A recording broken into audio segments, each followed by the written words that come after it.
My name is Alan Gitau. I am an event organizer and generally an entrepreneur within the creative space. My biggest endeavor so far has been a show called Kikuyu Love Sessions, which has gained so much popularity, especially among the youth and millennials who are from the Kikuyu tribe. So Kikuyu Love Sessions is generally a modern way to celebrate culture. So if you look at how we put together our shows, we sort of like modernize them so that the younger audiences can also fall in love with vernacular music the way our parents used to do. We noticed that our parents were very in touch with their vernacular pieces of art, and then when we were growing up, that there was a disconnect there. Most of us started listening to more, watching movies from abroad, Hollywood and all that, and then we were like, how can we create something that is experiential for the young person, that is going to promote that vernacular so that we don't lose our language. And that is how Kikuyu Love Sessions came about.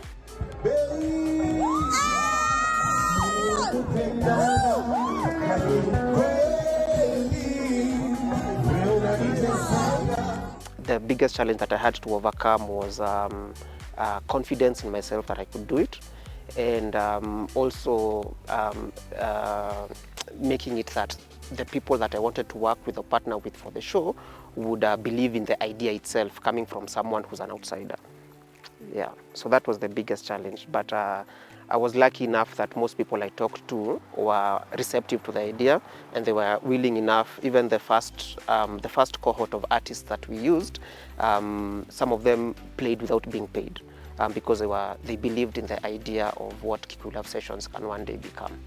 So amazing how this world moves me. I wonder if that is a woman. When we initially got the idea, we had to think about how to go about it generally. So who would play, because we knew there was a gap. If you look at shows like Luo Night and Mugithi Night, the type of audiences they attract, they are a bit more mature and older audiences. So there was a gap there for the younger audiences. So we knew for sure there would be interest for the younger audiences. What we were not sure about was how to go about it, because this was our first time to put together a show like this. So I'd say slightly over 6 months, making phone calls and trying to get partners and trying to convince a location like where we are today, Fort's Place, to agree and see the vision. I think what sets us apart from other cultural events is the themes that we go for. So Kikuyu Love Sessions is all about love, wellness and positivity. Or we say wedo, ogima wa mwire na ogima wa meshiria. So whenever you come to Kikuyu Love Sessions, those are the three main things that we promote. We noticed especially among young people within the central area region, because of alcoholism and mental health issues, there was no event that was really set up where people can come and just unwind, celebrate culture in a modern way, and feel revitalized, if I can call it that. So what sets us apart would be our themes, which is love, wellness and positivity. And every time after the show, those are the things that we hope that our audiences walk out the gate with.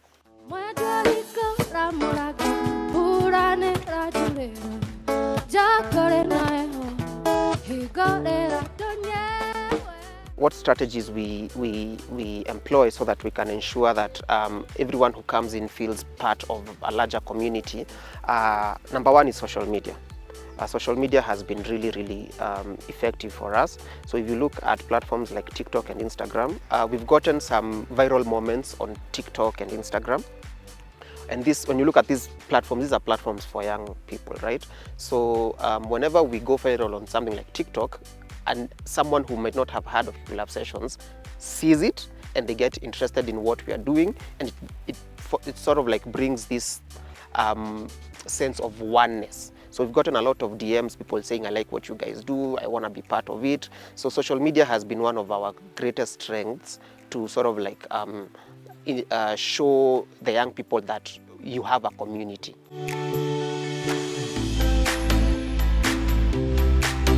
One of my most memorable moments would have been the day after our second edition, because we got a lot of positive comments on Twitter.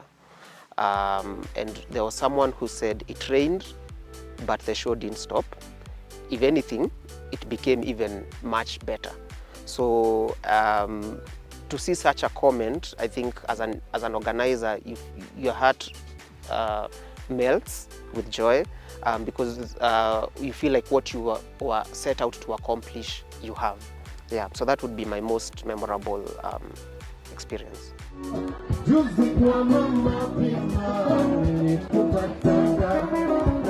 What we normally do to ensure that even though it's Kikuyu Love Sessions, someone from another tribe can still come into the show and enjoy it. So one of the things that we've done, especially when you look at how we put together our shows, as much as it's Kikuyu Love Sessions, the artists we are highlighting are Kikuyu, but the art that we are highlighting is not necessarily Kikuyu. So if you are a Kikuyu artist, but you sing in Kamba, you are welcome to our stage. So Kikuyu Love Sessions is all about highlighting Kikuyu artists, not necessarily Kikuyu art. So Kikuyu art is secondary. And we've seen some of the artists that we have on stage. They have a lot of music in Swahili, in English, and they still play on our stage. And if you come to our show, you'll notice a wide range of audiences, even others from abroad. And that's not all. If you look at the people who do vending at our events, not all of them are Kikuyus. So we have Luos, we have Kambas. These are people who provide the food, who provide the drinks, who provide any other activity that we might have on the day of the show.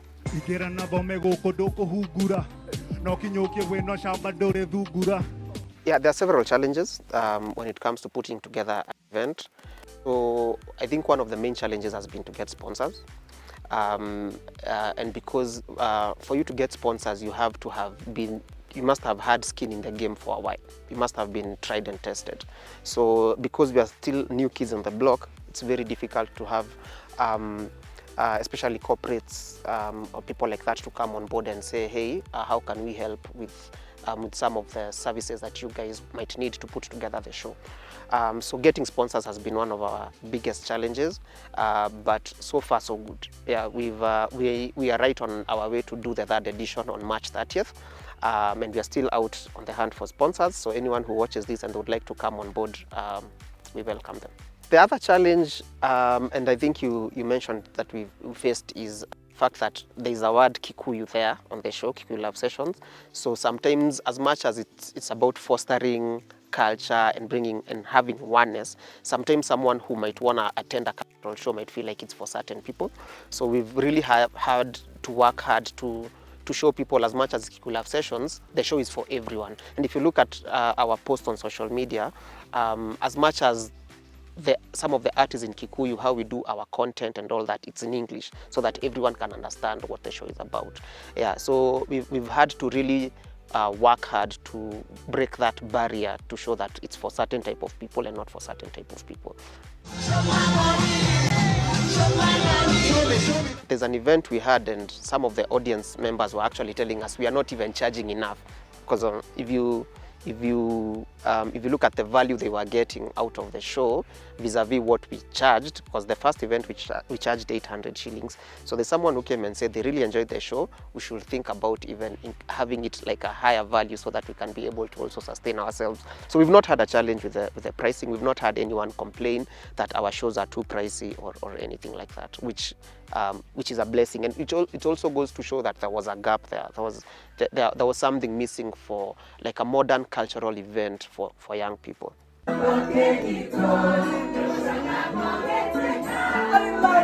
There are several ways we measure success of our events. Without even counting how many people attended, we usually have like an internal satisfaction index. So we ask ourselves how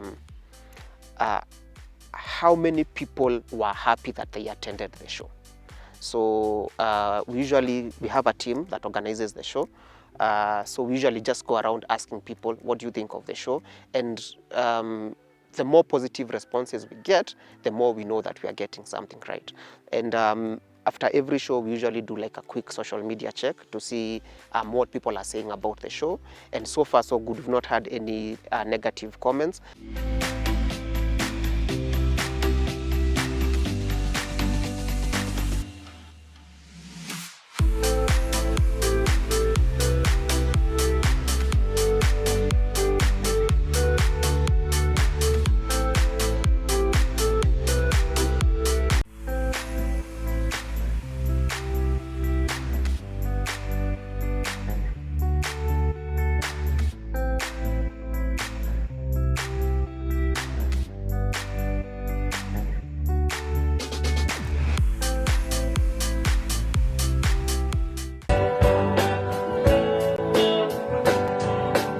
So one of the ways we ensure that our show is environmentally friendly, we can start with the ticketing. So we do digital ticketing. We don't do any paperwork at the gate, and that does a little bit to conserve the environment. The other thing that we do is we do a lot of reusing. So for example, if you look at our stage, the stage that we use, that's something that we use all the time. We built it once so that it can be used over and over again, instead of having transport costs and having all these other costs that might go adversely for the environment. We really push for reusing.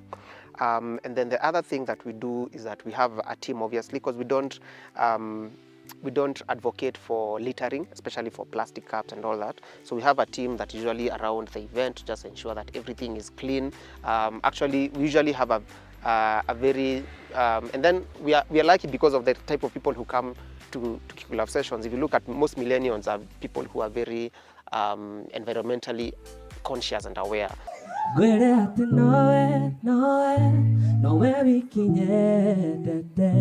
Culture and modern ways, mostly they clash.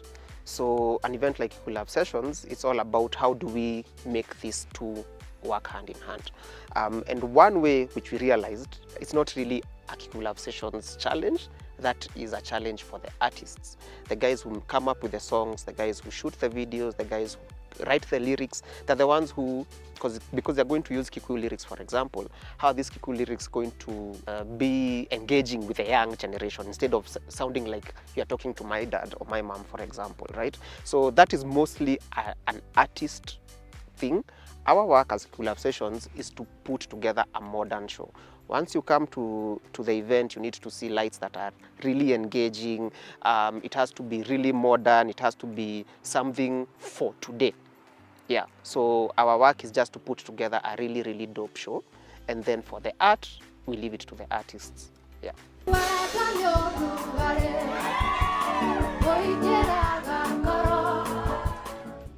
So one of the ways we use to sponsor, to attract sponsors is we usually ask ourselves, so because we have an audience that come to Kikuyu Love Sessions, so who are these type of audiences? And one of the insights that was amazing that we got was that most of our attendees are young, urban lady millennials. So a lady between 28 to around 34 is usually our biggest type of audience. So because we have that insight, so we ask ourselves, what kind of brand would want to be associated with this kind of audience? So we've worked with people in the investment space, like Pro Properties. They came on board on our second edition. They put together a stand and they collected some leads. And then so we ask ourselves, so what kind of other brand, because now we know who comes to the show, who would want to talk to this crowd? And then we just send out proposals, and so far so good. We've had a lot of meaningful conversations with a lot of corporates who are willing to come on board, especially within the investment and property space. I don't think culture is going anywhere, not if we can help it. We need to ensure that as much as the Western culture is very dominant when it comes to entertainment, we need to also have our own thing that is also as dominant, so that we don't lose who we are as a people. So what I see happening within the culture space is going to be a bit more modernization. So you look at how the production of music is done, it's going to be a bit more of the modern age, but the language is not going to change. The audience is not going to change. It's still going to be for the youth. So it's just finding that balance between where the world is going and then trying to get our culture there.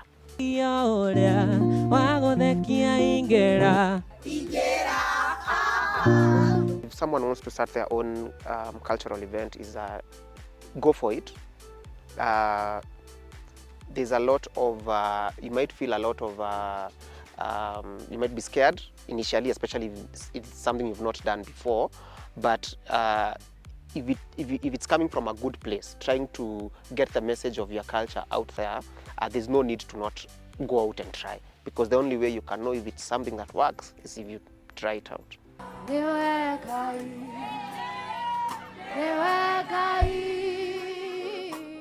So how we stay connected with our audiences so that we can get feedback on whether an event was successful is social media. Young people, as I mentioned, these guys are not afraid to tell you whether your show was good or it was terrible. These are very bold people.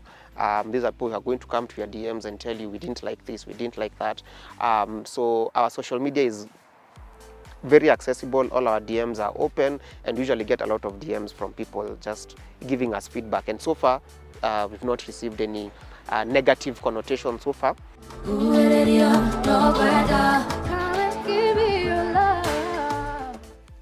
have a lot of future prospects. So one of the first things when you look at our events is we want to expand beyond Kikuyu Love Sessions. So in the next several months, we are going to host the first ever Luo Love Sessions, because that's also a space that we are really interested in and a space that a lot of audiences are really curious about. So Luo Love Sessions is coming, and Kalenjin Love Session is coming as well. So those are events that are in the pipeline. And besides even events, so we have other products that we sell as Kikuyu Love Sessions. So one of those, so we started merchandising.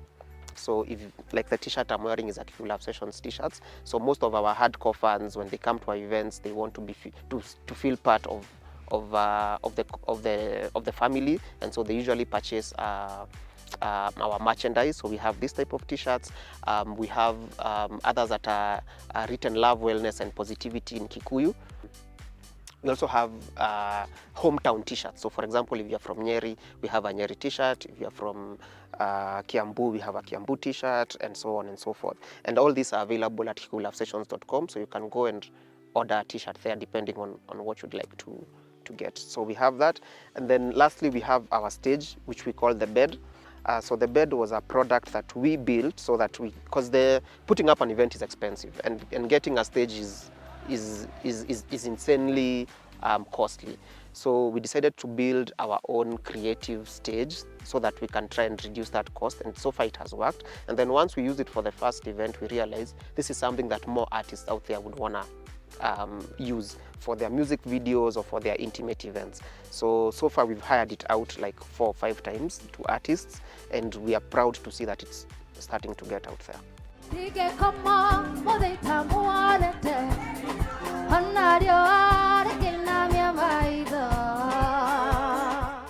One of the things that we've learned that I didn't know when I was putting up the first event is that when you're putting up an event, you need a lot of things to come together. Like the stars have to align. You have to work with artists, you have to work with service providers, and the service providers are many. There's the person who's giving you the grounds, the person who's giving you security, the person who's giving you service A, B, the sound, the lights, and all that.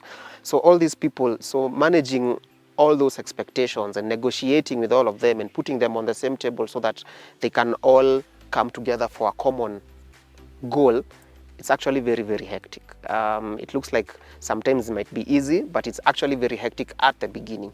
But what we've noticed is as we went on to put our second and third events, we've noticed that because now we've already established contacts, it becomes easy. It's very easy to negotiate. It's very easy to explain to a service provider what you're looking for because they've been there before. So just telling them, this time I'm expecting X number of people, and then we can take it from there. But initially when we were starting, putting everything together was quite a task.